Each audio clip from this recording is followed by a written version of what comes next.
historia del mundo. Diana Uribe.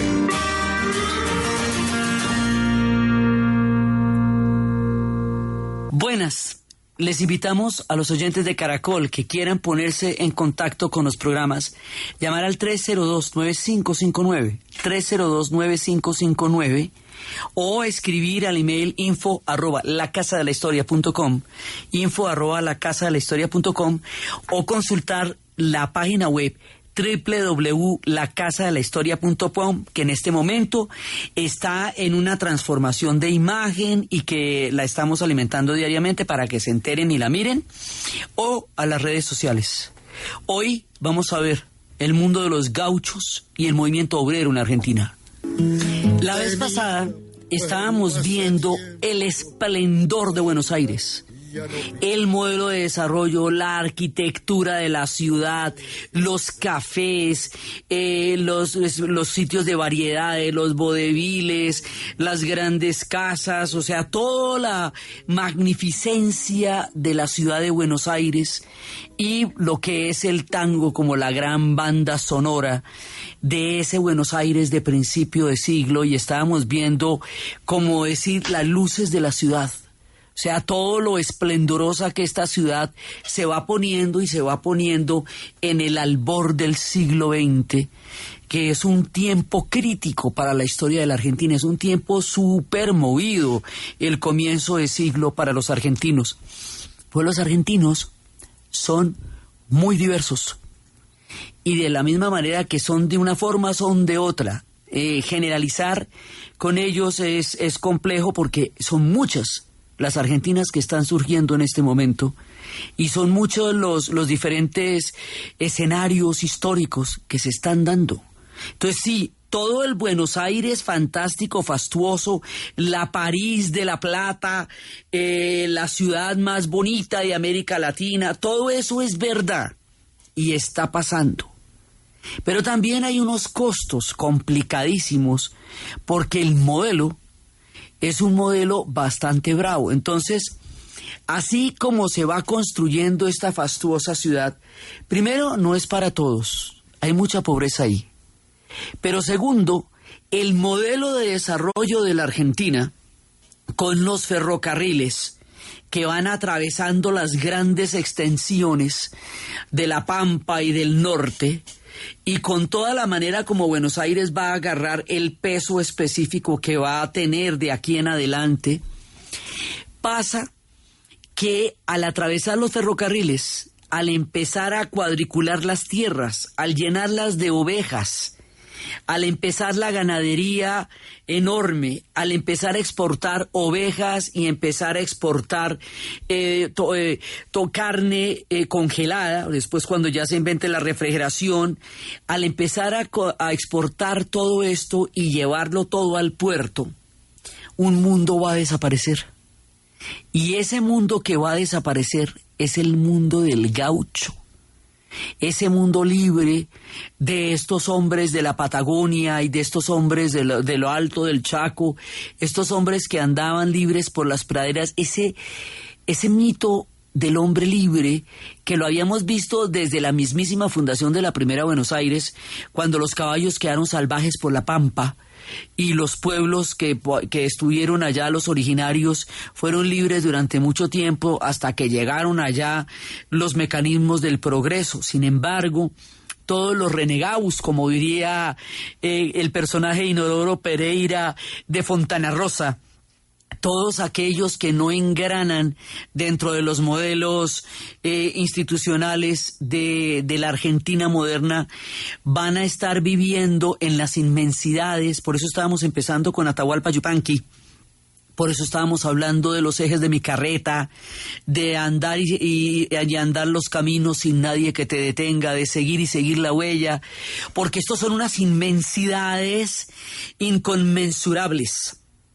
Este personaje salvaje, este personaje mítico, este hombre de la libertad, su mundo va a desaparecer, porque su mundo va a quedar atravesado por líneas de ferrocarril y va a estar montado en un modelo industrial que se trae directamente de Inglaterra. Los modelos de Europa se van a traer acá, igualito que como los tienen montados en Europa, y van a generar las mismas consecuencias que van a generar en Europa por las mismas razones. Entonces, en esta época es cuando José Hernández escribe Martín Fierro, y Martín Fierro es la oda al gaucho. Entonces, como siempre, Eduardo Galeano nos dice: José Hernández publica Buenos Aires, 1879, Martín Fierro y el crepúsculo del gaucho. José Hernández publica en Buenos Aires la última parte de Martín Fierro, canto de agonía del gaucho que hizo la patria y sin patria se ha quedado. Desde hace un tiempo circula por los campos rioplatenses la otra mitad del espléndido poema, y sus versos son tan de primera necesidad como la carne y la hierba y el tabaco. Tristeando coplas en ruedas de fogones, los siervos del latifundio y los milicos del fortín evocan los andares de aquel hermano arisco, hombre sin rey y sin ley, y así recuperan la memoria de su libertad perdida. De eso nos dice Galeano. Leemos unos apartes de Martín Fierro. El que maneja las bolas, el que sabe echar el pial o sentarse en un vagal sin miedo a lo que baje, entre los mismos salvajes no puede pasarlo mal. Las bolas son las boleadoras, esas especies de cuerdas que tienen dos bolas al final, que era con la que ellos cazaban. Sí, que la mecen en el aire. ¿Se acuerda que cuando llegaron los españoles, ya en la antigüedad los habitantes originarios le lanzaron eso para ver si el jinete y el caballo eran uno solo? Y entonces se caía el hombre y dije, son dos, ya averiguamos. Sí, bueno, pues esto sigue ahí y los gauchos también lo tendrán. El que anda siempre huyendo, siempre pobre y perseguido, no tiene cueva ni nido, como si fuera maldito. Porque ser gaucho, barajo, ser gaucho es un delito. Mi gloria es vivir tan libre como pájaro en el cielo. No hago nido en este suelo, ande que hay tanto que sufrir, y naides me ha de seguir cuando yo remonto el vuelo. Para uno imaginarse un gaucho, en términos colombianos, tendría que imaginarse un llanero. Porque es lo más parecido. Libre como son los llaneros en las inmensas llanuras del San Martín y Casanare. Así es el mundo de los gauchos. Pero el mundo de los gauchos va a quedar arrinconado por los proyectos industriales y por todos los proyectos de ganadería y todo. Esto es un modelo bravísimo, es un modelo bastante depredador. Ya le costó la vida a los habitantes originarios. Ya vimos cómo los arrinconó y los sacó de las tierras. De todo esto va a quedar una gente que seguirá libre, que son los gauchos. Y los gauchos poco a poco van a ir desapareciendo como una manada libre de hombres que siempre fueron y como los caballos salvajes de la pampa. Pero el gaucho quedará inscrito en la mitología de la Argentina como un imaginario poderoso, indómito, arisco y libre que se extiende en las infinitas planicies de la pampa y que evoca una libertad perdida por una civilización que a pasos marchosos va acabando con otras formas de vida. Es también la época de la civilización barbarie de Rodó, que considera que todos estos antiguos modelos son la barbarie y la civilización son los modelos industriales, que siempre es una dicotomía, tanto en Argentina como en América Latina, cuando nos montaron unos esquemas que nunca fueron nuestros, pero que se implantaron por obra y gracia del colonialismo también. Entonces resulta que el gaucho va quedándose sin tierra, porque lo van cercando los grandes capitales. Y entre más desaparece, más mítico se vuelve. Y es otra gran realidad, eso lo veremos en los poemas de Borges. Les digo, Fontana Rosa tiene un personaje que es una tomadura de pelo, pero igual un homenaje al gaucho, que es Inodoro Pereira, el renegado. Hasta Lelutier tiene el explicado, pero es un imaginario muy poderoso que también es parte de la Argentina. Y es en estas tierras gauchas y en estas tierras enormes donde vienen los cantores, que son los folcloristas, como Atahualpa Yupanqui. Vamos a escuchar a lo largo del programa a Atahualpa Yupanqui, a Jorge Cafrune, a Facundo Cabral, a Horacio Guaraní, que son los cantores de esta pampa grande, del norte, también de Salta, de Tucumán, muchos son tucumeños, y su acento es distinto, su pronunciación de las R's es distinta porque son tucumanos. Y los tucumanos arrastran en la palabra, pero son tan argentinos como todos los demás. Entonces hay muchas argentinas. Hay una Argentina fastuosa, maravillosa, luminosa, un Buenos Aires colosal que se está haciendo y al mismo tiempo languidece en las grandes llanuras de la Patagonia el gaucho. Historia del mundo. Diana Uribe.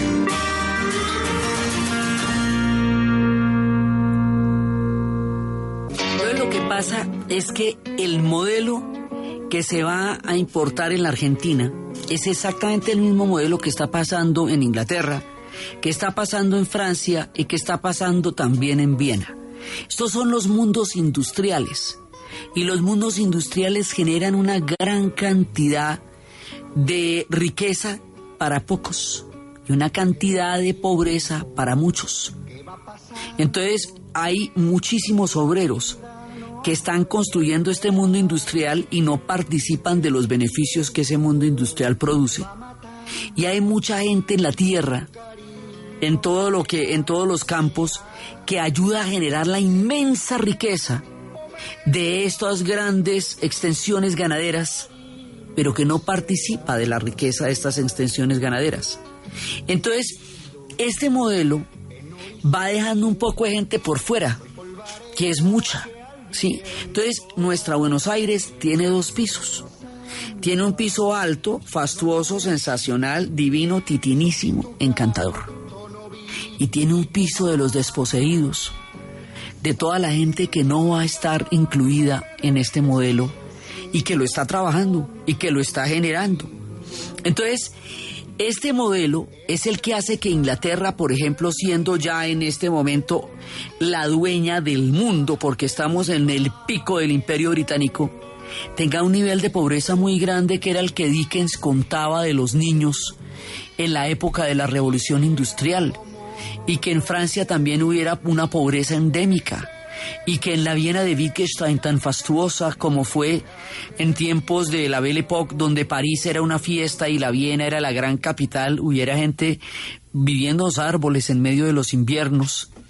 Estamos en una etapa anterior, inmediatamente anterior a la revolución bolchevique. Ya se está asomando en las posprimerías lo que va a ser una revolución obrera que alterará la historia del siglo XX.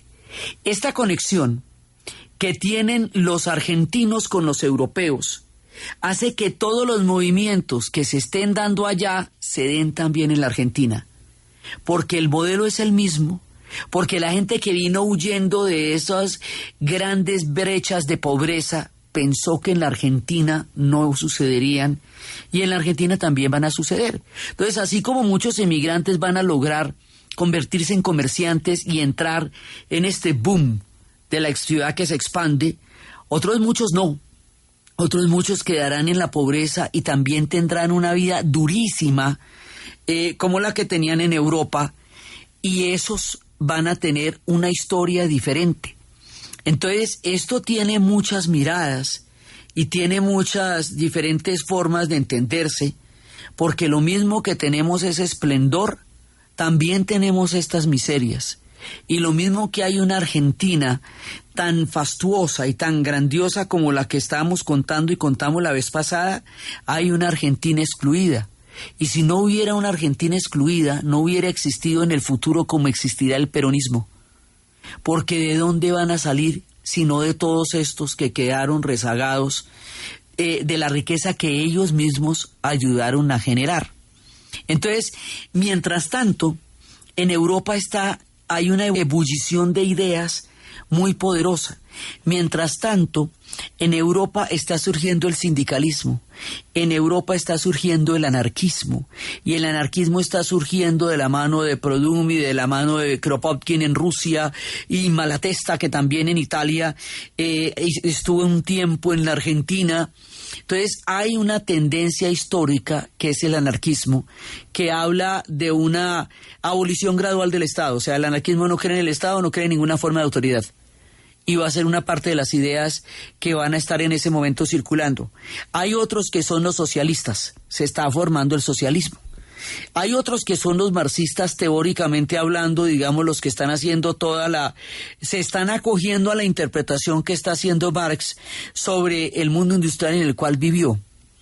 Estas ideas que se están gestando en Europa también llegarán a la Argentina, adquirirán un cariz argentino y serán parte de la historia de este pueblo de la misma manera que lo han sido el tango y el Gran Buenos Aires. Historia del mundo. Diana Uribe.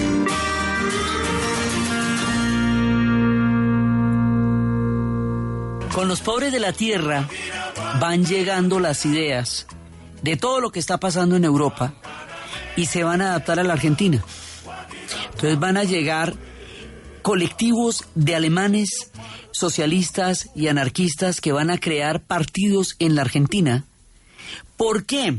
Porque es que resulta que todavía no se han inventado ninguno de los derechos de los trabajadores en ninguna parte.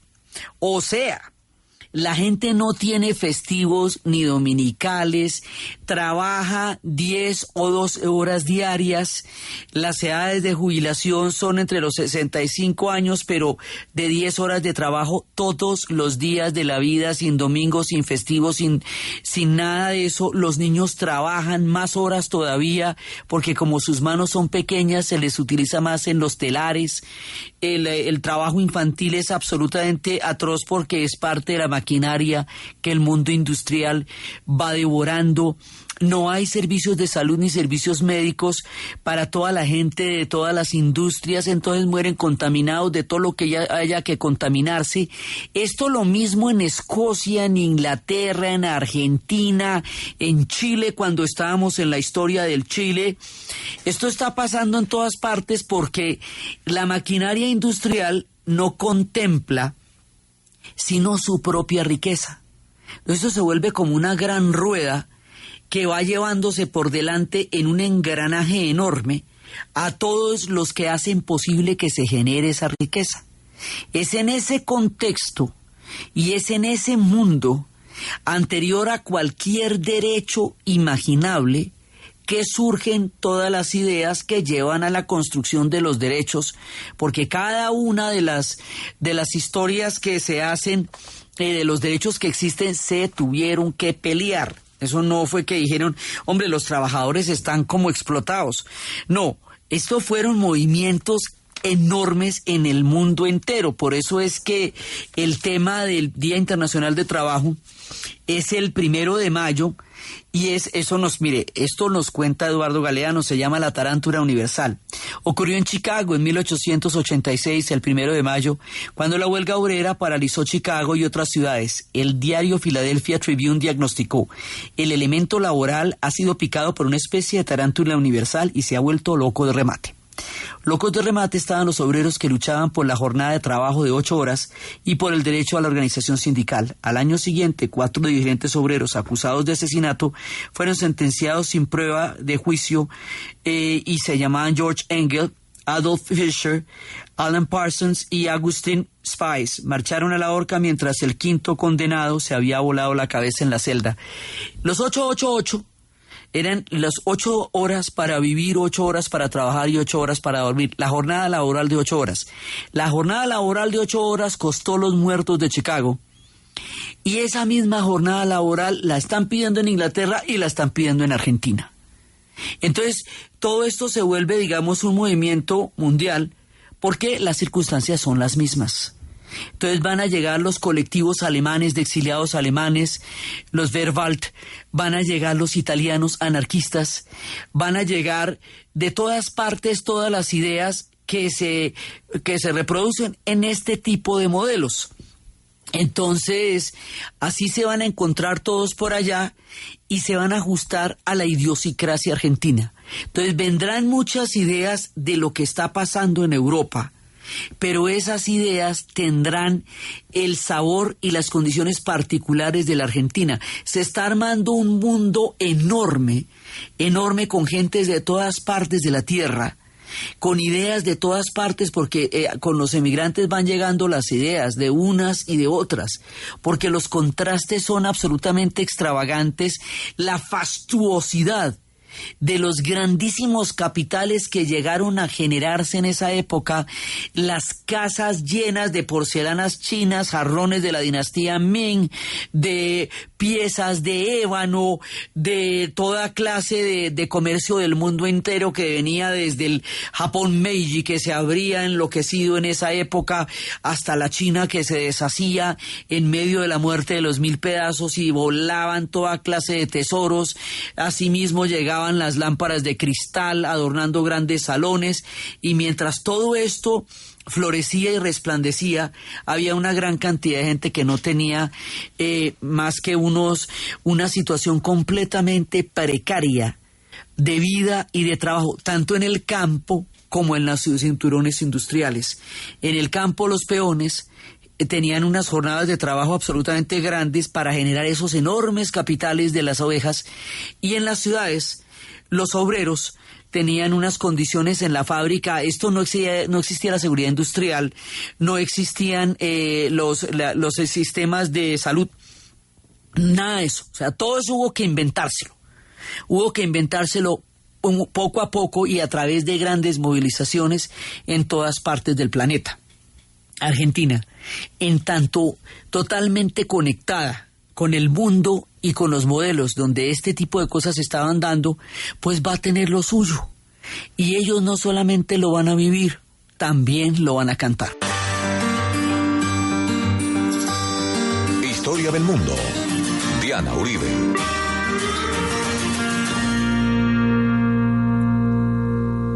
Entonces, en este momento, en la Argentina, se está desarrollando el movimiento obrero. Y el movimiento obrero se desarrolla en 3 tendencias. Pues digamos, una que es el anarquismo, otra que... Lo que pasa es que el anarquismo no tranza con el Estado en ningún sentido, porque es antiautoritario. El anarquismo como idea, de la manera como Kropotkin y de la manera como Malatesta y de la manera como Proudhon lo hicieron en su momento, no está ligado al terrorismo. Después, no quiere decir que no hubiera anarquistas que hubieran cometido actos de terror, como el que mató a Sisi, emperatriz en la época de la unificación de Italia, pero no es inherente a la doctrina. La doctrina como tal está en contra de la autoridad y del poder y sobre las colectividades humanas. O sea, considera que las colectividades humanas deben autorregularse de acuerdo con su propio sentido del respeto de cada uno y de los otros. En rigor sería una doctrina como para ángeles, porque implica un grado de conciencia enorme de poder convivir sobre la base de un respeto inherente de los seres humanos. Pero esta va a ser súper importante, tanto en la Argentina como lo sería en la España, también de esa misma época, y como lo sería en la España de la época de la Guerra Civil Española. Es una corriente histórica muy influyente en esta época. Por el otro lado, pues está el socialismo, en la medida en que se hace un análisis de lo que significaba la redistribución de la riqueza de acuerdo con la manera como la riqueza se generaba. Entonces decía, bueno, pero si son varios los elementos que generan la riqueza, ¿por qué solamente los que son dueños de las fábricas tienen la riqueza y los que la generan no la tienen? Entonces estos son los análisis que está haciendo en ese momento en Alemania Marx acerca de lo que significa el modelo industrial que en ese momento se está dando en Inglaterra y en Alemania. ¿Y de dónde va a llegar la gente aquí? Pues de Alemania, y va a llegar de Inglaterra. Entonces, el contexto europeo, el mundo de las ideas que se está gestando en Europa y toda esa marea, digamos, del movimiento obrero en Italia. Italia está entre la unificación, que es un proceso durísimo, ¿sí? Y un movimiento obrero que está dándose, y un movimiento campesino. Hay una película grandísima sobre eso que se llama Novecento de Bernardo Bertolucci. Eso tiene 2 partes, dura como 6 horas, pero cuenta esa Italia que está atravesando el comienzo del siglo XX. El comienzo del siglo XX es convulsionado, es atropellado, está lleno de vicisitudes, y ese siglo está llegando a la Argentina con todas sus características, con el modelo industrial, con el modelo agrícola de ganadería a gran escala, con las importaciones gigantescas, con los ferrocarriles. Entonces, por un lado está el progreso que está modernizando la Argentina, pero por el otro lado está la miseria de un modelo de progreso desigual, porque el progreso no está alcanzando a muchos y porque está desapareciendo los mundos de otros, porque es que todo eso se está dando al mismo tiempo. Entonces, esto hace que surja un movimiento obrero muy importante en la Argentina. A lo largo de la historia de Argentina, el movimiento obrero y todos estos movimientos que se gestan en el cambio de siglo van a ser otro de los protagonistas de la historia de este pueblo.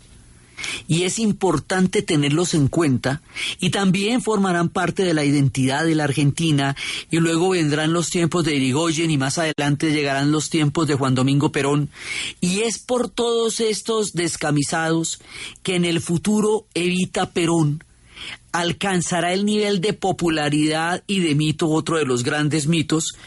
Perón y Evita Perón no hubieran llegado a tener el alcance histórico que tuvieron en su momento y en la historia de su país y de América Latina, si no hubiera habido un combo tan grande de gente que no estaba incluida en el modelo de desarrollo que Evita llamaría los descamisados, y que de diferentes puntos de la tierra estaban buscando reivindicar derechos.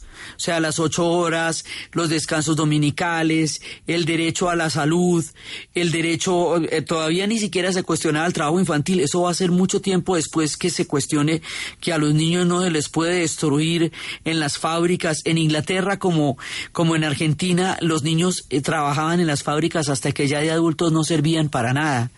Entonces, las condiciones son muy, muy graves, extremadamente graves en ese punto de la historia. Y también lo son en el campo. Entonces, estos modelos son fastuosos, son elegantes, son impresionantes, pero son excluyentes. Entonces, algunos vivirán como reyes y otros muchos vivirán en condiciones muy por debajo del límite de miseria. Y esto va a suceder en el mismo país. Y esto va a suceder en América Latina con todas sus diferencias y sus similitudes. Lo vimos en la historia del Brasil. Vimos que el Brasil generaba unas bolsas de riqueza gigantescas a través de las diferentes bonanzas que tuvo y ha tenido en su historia, y cómo alrededor de eso también se generaban grandes exclusiones y grandes pobrezas, y cómo llegaron a generar grietas muy grandes entre la inmensa riqueza y la extrema pobreza.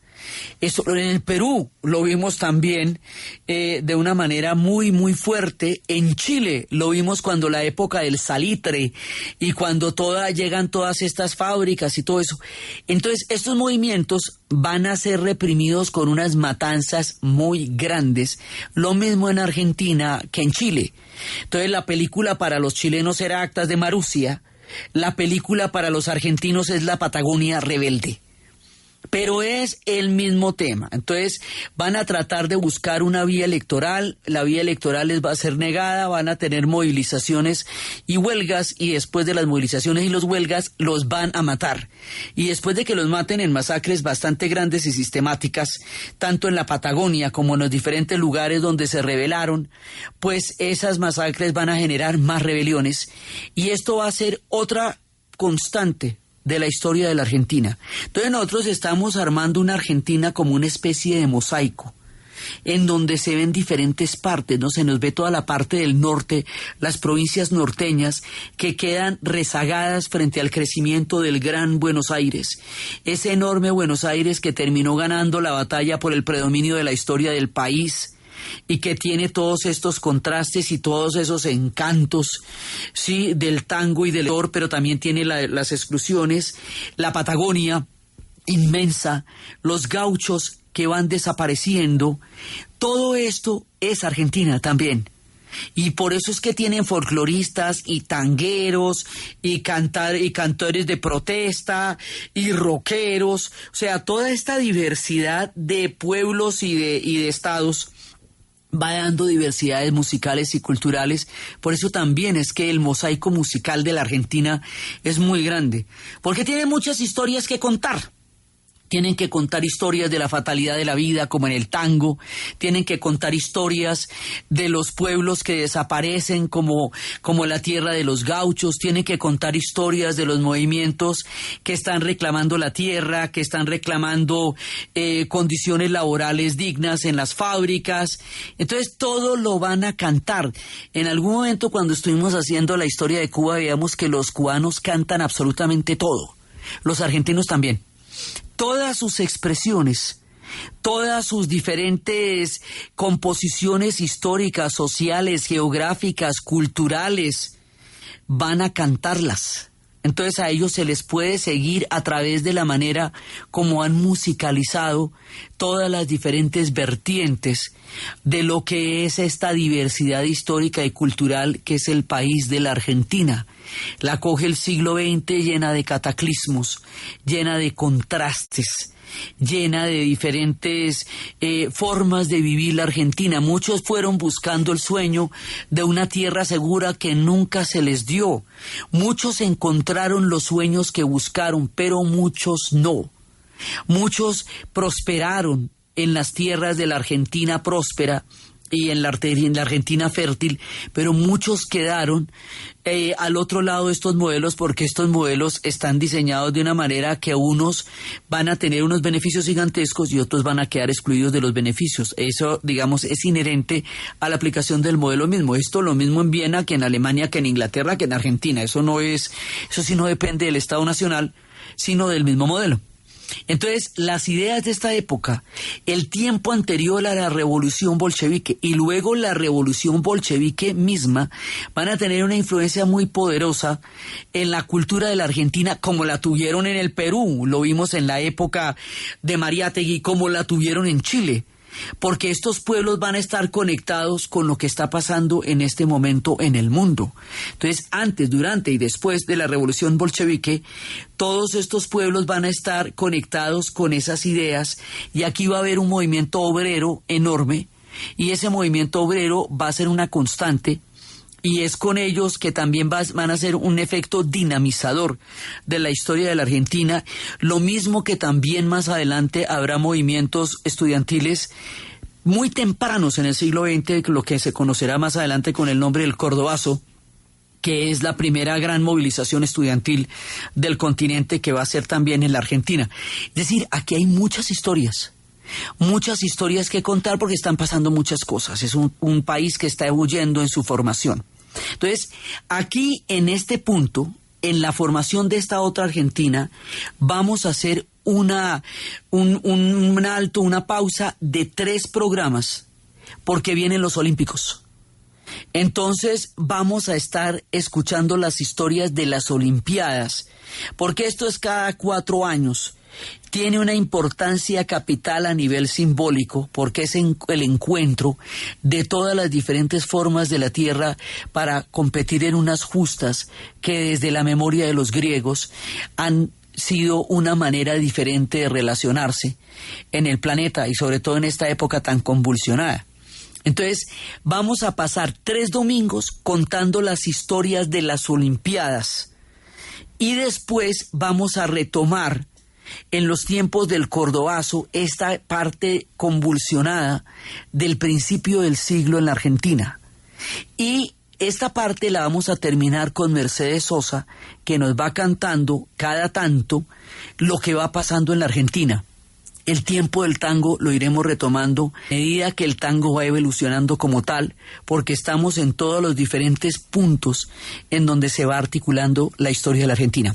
Entonces, desde los espacios de las grandes llanuras de la Pampa, del gaucho que desaparece, de los cinturones industriales de miseria, de las historias de los anarquistas y de los socialistas que están llegando de Alemania y que están encontrando en Argentina una realidad parecida, del movimiento obrero argentino que se está gestando en estas épocas y de los esplendores que se están dando en la gran capital, en la París del Plata, y estas Argentinas de varios pisos y niveles que se están formando en el turbulento cambio para la entrada del siglo XX, en la narración de Ana Uribe, en la producción de Jessy Rodríguez. Y para ustedes, feliz fin de semana. Historia del mundo. Diana Uribe.